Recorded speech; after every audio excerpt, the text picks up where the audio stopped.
Jenna. I'm general and mental health trained. I'm a dual qualified nurse. I am not NHS, and I stress that because the public's perception is that nurses are NHS. But what not being NHS does do to me is that I don't have any social media restrictions on me. I don't have any gagging orders on me.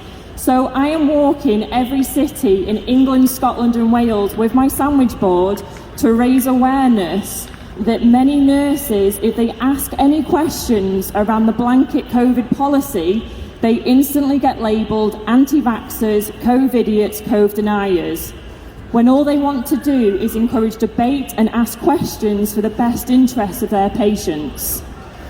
So what I would ask, if anyone who can hear me right now has used the term, "you're an anti-vaxxer," I would really ask you to challenge, where does that come from? Where does that belief come from? How often have you said that in your lifetime before?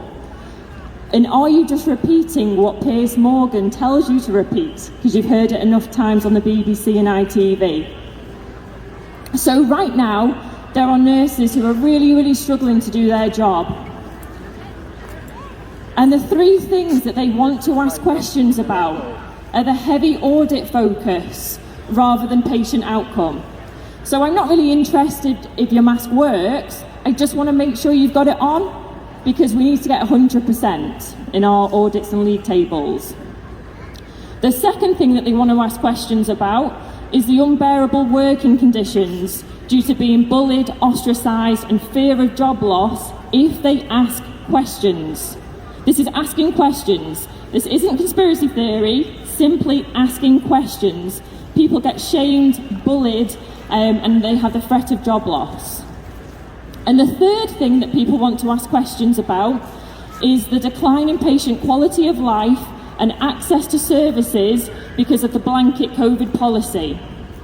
So they're the three things that the nurses have reached out to me and have got questions about. So please, I would ask you, any of your negative beliefs that you have about COVID deniers, COVID idiots, anti-vaxxers, challenge. Where does that come from? Is that your belief, or is that the belief that you're being told to parrot because that's what the telly's telling you? There's so many nurses right now who are really struggling with what's going on. Now, I haven't got any answers, I haven't got any theories about what's going on, but I'm so concerned that nurses cannot ask questions without being bullied right now. So please, if anyone can take a picture of me, if you can share this on your social media profiles, if you can talk about it and just start conversations. You can find me on Instagram and Facebook, it's That Nurse Who Asks Questions, and you can follow me kind of like wandering around the UK. The first thing that I did was I walked from Stoke-on-Trent to London, 151 miles. It took me 10 days to raise awareness and hand deliver a letter to Boris Johnson. So ask yourself, what is the motivation for someone who isn't getting paid? I'm not on the payroll for this, but everyone in the BBC, everyone who is speaking about COVID and encouraging it are on the payroll.